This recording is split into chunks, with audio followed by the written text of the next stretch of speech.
जय छठी माता। मैं एक छठ माता का कथा सुनाने जा रही हूँ।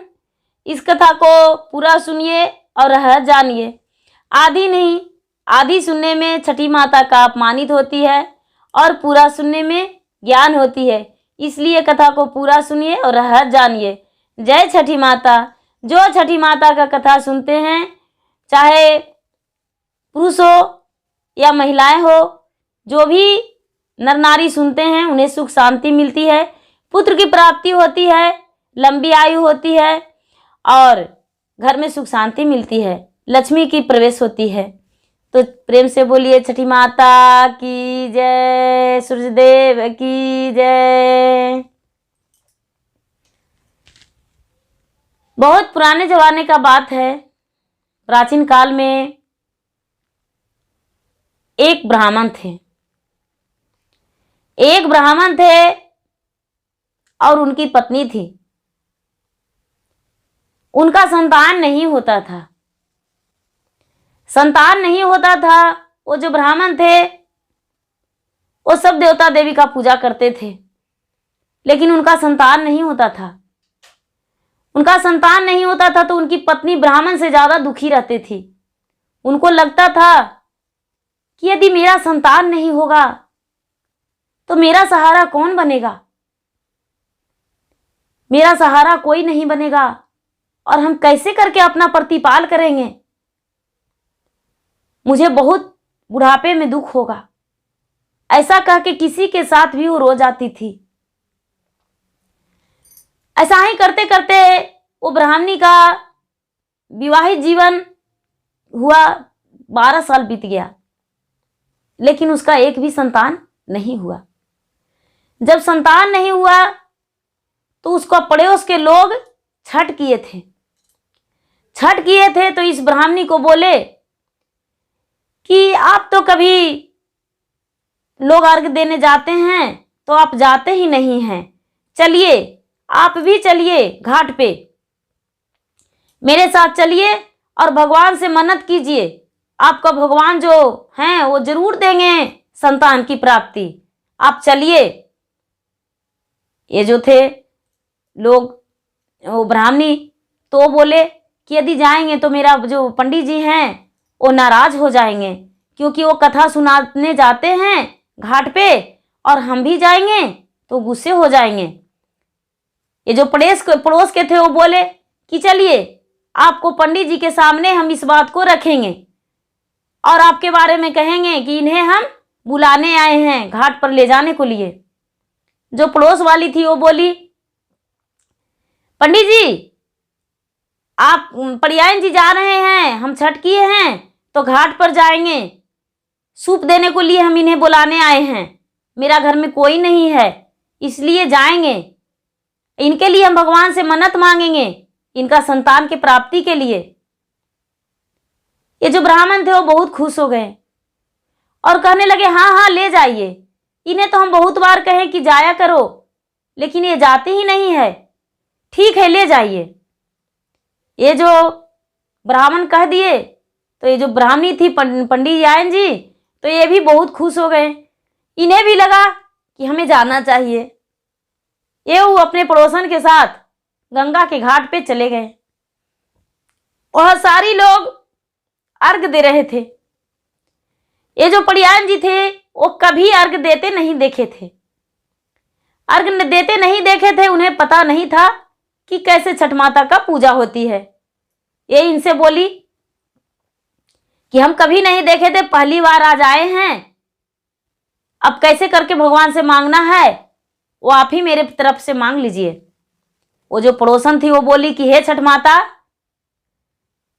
इन्हें संतान मिल जाएगा तो ये भी छठ माता का आपका भार उठाएंगे और ये छठ व्रत करेंगे।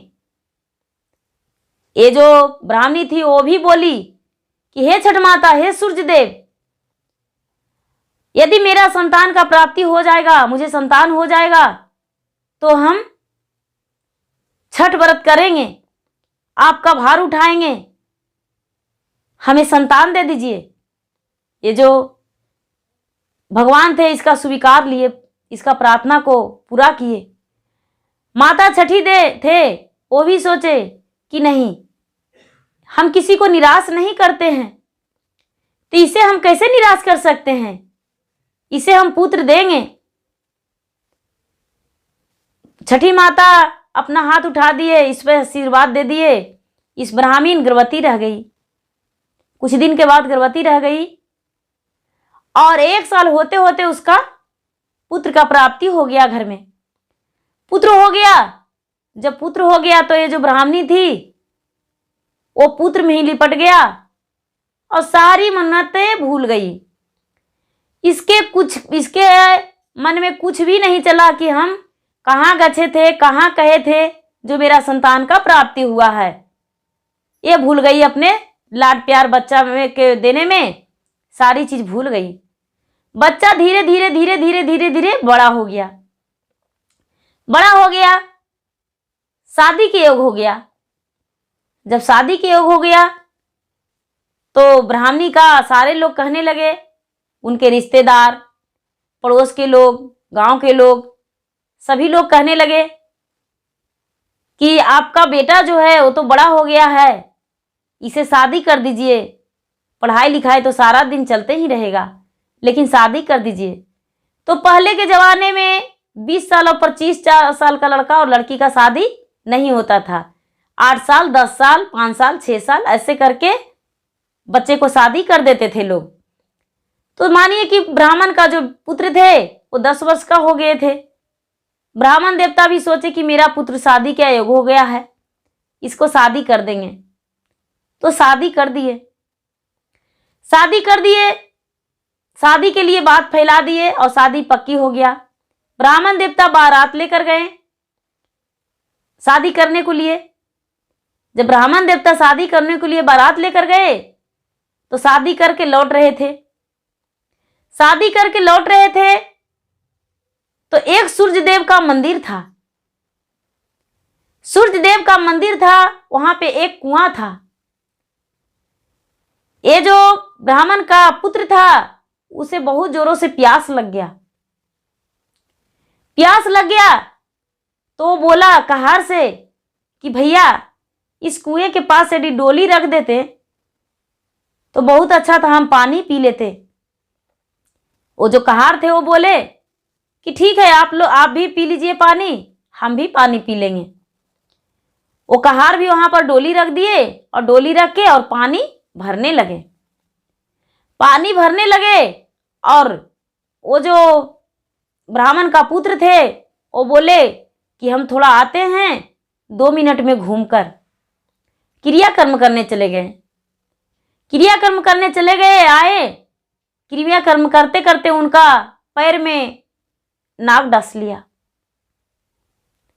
नाग डस लिया तो उनका मृत्यु हो गया। मृत्यु हो गया तो वो लड़की, डोली वहीं पर रह गया, कहार वहीं रह गए, लड़की वहीं, और इसका मृत्यु हो गया।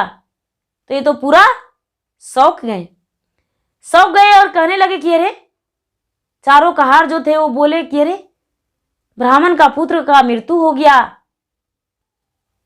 ये सब कैसे हो गया, ये तो बहुत गलत हो गया। ऐसा शौक में पड़ गया। और रानी जो लड़की थी वो पूरा चिल्लाकर रोने लगी। सारा बारात आगे पीछे थे, डोली का साथ में तो कोई थे ही नहीं। सारा बारात आगे पीछे थे। कहार जो थे वो पूरा छटपटाने लगे। ये लड़की थी, वो लड़की कि माँ पूजा करती थी सूर्य देव का, तो वो भी माँ के साथ मंदिर जाती थी। इसे याद आया कि हमको माँ कहती थी कि भगवान मदद करते हैं किसी भी दुख में, तो क्यों ना हम अपने सूर्य देव को याद कर लें। मेरी माँ कहती थी कि बुरे समय में भगवान काम देते हैं, इसलिए पूजा करते हैं। तो माँ के साथ हम भी तो मंदिर जाते थे। हे छठी माता, यदि सच्चे मन से मेरी माँ पूजा करती होगी और माँ के साथ हम भी करते होंगे तो मेरे पति को रक्षा कीजिए। ऐसा कह के और लड़की रोने लगी। छोटी थी पर इसको ज्ञान था, रोने लगी। तो उसी समय सूर्य देव और माता छठी दोनों प्रकट हो गए। प्रकट हो गए और कहने लगे कि पुत्री, इसमें तुम्हारा कोई दोष नहीं है, तुम्हारा पति का भी कोई दोष नहीं है, तुम्हारा पति को हम जिला देंगे। और ये जो माता छठी थे, माता छठी कुएं से पानी निकाल के और राजा ब्राह्मण को पुत्र के मुंह में डाल दिए पानी और उसका शरीर पे छिड़क दिए। वो लड़का जिंदा हो गया। लड़का जिंदा हो गया और माता छठी कहानी कह के सुना दिए कि तुम्हारा सास जो थी उसका संतान नहीं होता था, वो मन्नत की थी छठ के दिन में जाकर और उसका संतान को हम प्राप्ति दिए, संतान हुआ। तो बोली थी कि हे छठी माता, यदि मुझे संतान होगा तो हम आपको व्रत करेंगे। लेकिन अपने पुत्र को भी शादी कर दिया, लेकिन फिर भी मेरा याद नहीं किया। यदि आज तो इसे जीवित कर दिए हैं, लेकिन यदि छठ नहीं करेगी तो इसका परिणाम उसको भुगतना पड़ेगा, कोई भी मन्नतें उसका पूरी नहीं होगा। इतना कहकर छठी माता अंतर्ध्यान हो गए। अंतर्ध्यान हो गए। सूर्य देव बोले, तुम्हारे कृपा से तुम्हारा पति को हम जीवन वापस कर दिए हैं, जीवन दान दे दिए हैं। जाओ अपने ये सास को बता देना। ये जो लड़की थी वो डोली में बैठ गई, उसके पति भी डोली में बैठ गए, अपना घर गए। परछन हुआ।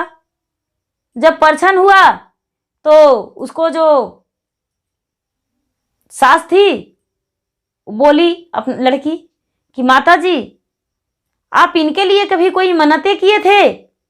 इन्हें तो रास्ते में एक नाग डांस लिया था और इनका देहांत हो गया था, ये दुनिया से चल गए थे, लेकिन माता छठी ने इसका जीवन दान दिए हैं, सूर्य देव ने आकर जिलाए हैं स्वयं।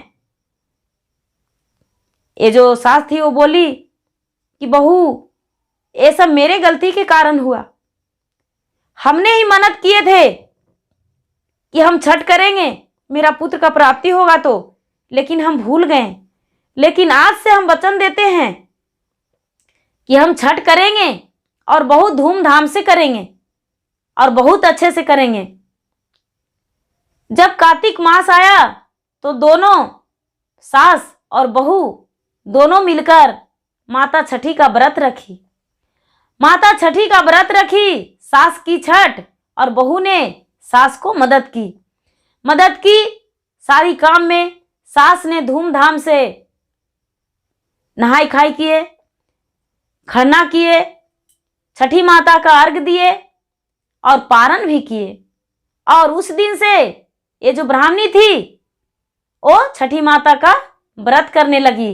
और जब व्रत करने लगी तो छठी माता इसको हर मनोकामना का पूरा किए, सुख शांति दिए इसको और सुखी जीवन इसको बीतने लगा और किसी चीज का कष्ट नहीं हुआ।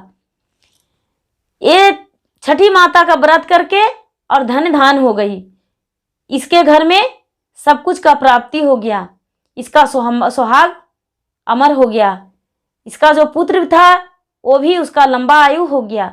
माता छठी खुश होकर इसे आशीर्वाद दे दिए और सूर्यदेव खुश होकर विराजमान हो गए कि नहीं, जो मेरे सच्चे मन से सच्चे प्रेम से व्रत रखेंगे उनका हम सुहाग को रक्षा करेंगे, अमर रखेंगे, घर में लक्ष्मी का वास होगा, ऐसा कह के आशीर्वाद दिए। और उस दिन से सास बहू दोनों अपना मिलजुल के छठ पर्व करने लगे। जय छठी माता। प्रेम से बोलिए छठ माता की जय, सूर्यदेव की जय।